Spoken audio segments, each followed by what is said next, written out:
اچھی سوچ ہونی چاہیے، نبی کریم صلی اللہ علیہ وسلم سے سچی محبت ہونی چاہیے۔ خدا کی قسم آج ہم بھی اور آپ بھی اگر فلسطین کے میدان میں اترنا چاہے تو اتر سکتے ہیں، وہ ذریعہ ہے دعاؤں کا۔ میرے عزیز بھائیوں، میرے عزیز دوستوں، اللہ تو وہ اللہ ہے جس نے موسیٰ علیہ السلام کو سمندر نے راستہ دے دیا۔ اللہ تو وہی اللہ ہے جس نے یونس علیہ السلام کو مچھلی کے پیٹ میں زندہ رکھا۔ اللہ تو وہ اللہ ہے جس نے ابراہیم علیہ السلام کو آگ کے انگاروں میں زندہ رکھا ہے۔ اللہ تو وہ اللہ ہے جس نے آقا و مدنی محمد رسول اللہ صلی اللہ تعالی علیہ وسلم کو راتوں رات وقت کے ضائع نہ ہونے کے باوجود بھی اپنے پاس بلوا کر اپنا دیدار کروایا ہے۔ ارے اللہ تو وہ اللہ ہے جس نے آدم علیہ السلام کو معاف فرمایا ہے۔ اللہ تو وہ اللہ ہے جس نے نوح علیہ السلام کی کشتی کو بڑے سے عذاب میں چلایا ہے، بڑی سی بارش اور بڑی سی برسات میں چلایا ہے۔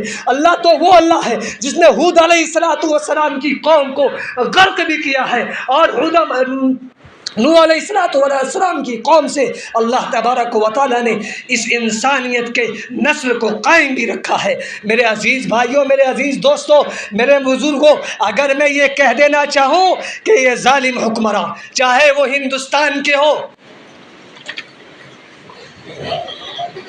چاہے وہ ہندوستان کے ہو یا کسی بھی ملک کے ہو، یاد رکھو خدا کی قسم اگر وہ اپنی ساری زندگی کی طاقت کو بھی لگا دے تو ہم وہ ایماندار ہیں کہ جس کے بارے میں اللہ اور اللہ کے حبیب صلی اللہ تعالی علیہ وسلم نے ارشاد فرمایا، قرآن بھی واضح طور پر ارشاد فرمایا،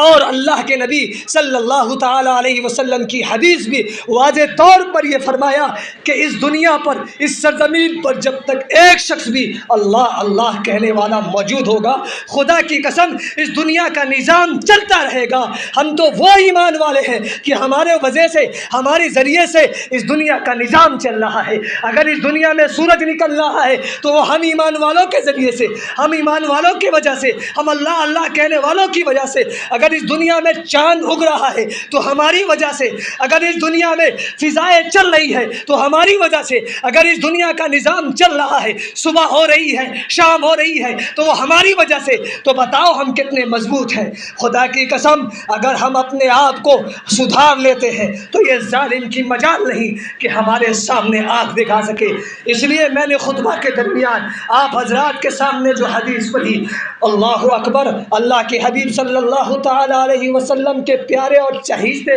صحابی سے یہ حدیث راوی ہے، سیدنا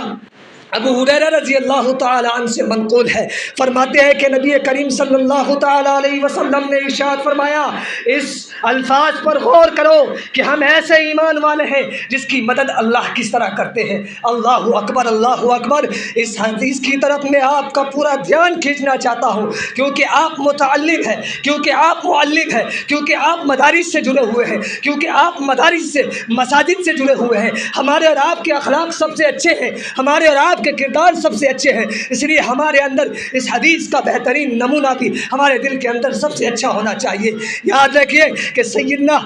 محمد رسول اللہ صلی اللہ تعالی علیہ وسلم ارشاد فرماتے ہیں کہ قیامت اس وقت تک قائم نہیں ہوگی، قیامت اس وقت تک قائم نہیں ہوگی یہاں تک کہ مسلمان یہودیوں سے جنگ کریں گے، یہاں تک کہ کوئی یہودی اگر کسی پتھر یا درخت کے پیچھے بھی چھپا ہوا ہوگا تو پتھر اور درخت بھی کہے گا، اے مسلمان، یہودی میرے پیچھے چھپا ہوا ہے، اور اس کو آؤ اور اس کو مارو۔ سوائے غرقد، غرقد ایک درخت کا نام ہے، سوائے غرقد کے درخت کے کہ وہ یہودیوں کو اپنے اندر چھپایا کریں گے۔ میرے عزیز بھائیوں، یہی وجہ ہے کہ میں نے 2016 میں ایک رپورٹ پڑھا تھا، خدا کی قسم اخبار کے اس رپورٹ میں لکھا ہوا تھا کہ یہودی ظالم اپنے آپ کو بچانے کے لیے، ان کا ایمان اچھا نہیں، ان کا کردار اچھا نہیں، ان کا اخلاق اچھا نہیں، ان کا اعمال اچھا نہیں، ان کی سوچ اچھی نہیں، ان کی فکر اچھی نہیں، ان کے اندر انسانیت نہیں، نہیں، اپنے آپ کو بچانے کے لیے یہ ظالم مکار پوری دنیا میں سب سے زیادہ کھیتی کرنے والے درخت اسی غرقد کے نام کے درخت کو کھیتی کرتے ہیں اور اسی کی چاش کو کرتے ہیں۔ یاد رکھو یہ درخت نکالنے والا بھی کوئی ہے تو وہ میرا اللہ ہے، تمہارا اللہ نہیں۔ تمہارا اللہ کہاں؟ یہودیوں کو تو میرے اللہ کے وہ درخت اگر چاہے تو وہ اپنے آپ اپنے اندر غرق کر لے، جس طرح کے پہلے کی قوموں کو اللہ نے اپنے عذاب میں ایسے ایسے گرفت کیا۔ یہ یہودی کی کیا مجال؟ یاد رکھو ظالمو، اگر ہم نے اپنے آپ کو بھڑکا لیا تو تم کو بھاگنے کا راستہ بھی نہیں ملے گا، کیونکہ ہم وہ ہیں جو ہم اپنے اندر ایمان کے حوصلے کو رکھتے ہیں، جو ہم اپنے اندر کردار کے حوصلے کو رکھتے ہیں، جو ہم اپنے اندر اخلاق کے حوصلے کو رکھتے ہیں۔ ہم ضرورت پڑی تو اپنے سینے پر جس طرح گولی کھا سکتے ہیں، ضرورت پڑی ہے تو جس طرح ہمارے فلسطینی مسلمان بھائی بہنیں، بچے، بوڑھے، نوجوان، بچیاں، جوان عورتیں، جوان بچیاں، اللہ اکبر، جوان پڑے ہوئے حفاظ علماء کرام اپنے سینوں پر گولی کھا رہے ہیں، تو یاد رکھو خدا کی قسم دنیا کا تمام مسلمان بھی اپنے سینوں پر گولی کھا سکتا ہے، کیونکہ ہمیں اسلام مذہب سب سے پہلے انسانیت سکھاتا ہے۔ ہمارا اسلام مذہب تو اتنا سندر مذہب ہے جس کے بارے میں آقا و مدنی محمد رسول اللہ صلی اللہ تعالی علیہ وسلم کی ذات اقدس نے فرمایا کہ ایمان کے 70 شعبوں میں سے القول لا الہ الا اللہ وادناها اماطۃ الاذى عن الطریق والحیاء شعبۃ من الایمان، کہ میرے نبی صلی اللہ تعالی علیہ وسلم نے اپنے ماننے والوں کو تعلیم ایسی دی کہ راستے پر اگر یہودی چلے، کفار چلے، ہندو چلے، کسی بھی دھرم کے ماننے والے چلے تو ہمیں تعلیم یہ دی گئی ہے کہ راستے سے تکلیف دہ چیز کو اٹھایا جائے، کیونکہ ہو سکتا ہے کہ اس تکلیف دہ چیز سے یہودی کو بھی ٹھیس لگ سکتا ہے، مسلمانوں کی بھی ٹھیس لگ سکتا ہے، عیسائیوں کو بھی ٹھیس لگ سکتا ہے، یہودیوں کو بھی ٹھیس لگ سکتا ہے، ہندیوں کو بھی ٹھیس لگ سکتا ہے، لیکن اس لیے میرے آقا و مدنی محمد رسول اللہ صلی اللہ تعالیٰ علیہ وسلم نے اپنی امت کو تعلیم دی ہے کہ میرے آقا و مدنی محمد رسول اللہ صلی اللہ تعالیٰ علیہ وسلم نے مذہب، دھرم، مسلک نہیں دیکھا بلکہ سب سے پہلے انسانیت دیکھا ہے، اور اسی چیز کی تعلیم ہمیں اسلام دھرم دیتا ہے، اسی چیز کی تعلیم ہمیں آقا و مدنی محمد رسول اللہ صلی اللہ تعالیٰ علیہ وسلم کا سچا اور پکا حق اور پیغام دیتا ہے۔ میرے عزیز بھائیوں، میرے عزیز دوستوں، اس لیے میں آپ کو کہہ دینا چاہتا ہوں کہ ہم ایماندار ہیں، ہمارے اندر لا الہ الا اللہ کا جذبہ، ہمارے اندر لا الہ الا اللہ محمد رسول اللہ کا شوق جمع اور بسا ہے، ہم اس کو ابھارے، ہم اپنے آپ کو ترقی کی طرف لے جائیں، ہم اور آپ ظالم سے نہ ڈرے، ہم سے اپنے آنکھوں سے آنسو گرا کر ہم اور آپ اپنے مسلمان بھائیوں کے لیے دعا کریں کہ اللہ تبارک و تعالی ہمارے تمام شہداء نے آزادی کو اور شہداء نے فلسطین کو اللہ معاف کرے اور انہیں جنت الفردوس میں اعلیٰ سے اعلیٰ مقام عطا فرما کر انہیں اللہ تبارک و تعالی مجاہدین میں شمار فرمائے، انہیں اللہ تبارک و تعالی غازی بنائے، مجاہد بنائے۔ اللہ ہم سبوں کو ایمان کا صحیح شوق اور صحیح ذوق عنایت فرمائے، اللہ ہم سبوں کو کہنے اور سننے سے زیادہ عمل کی توفیق بخشے۔ وآخر دعوانا ان الحمد للہ رب العالمین۔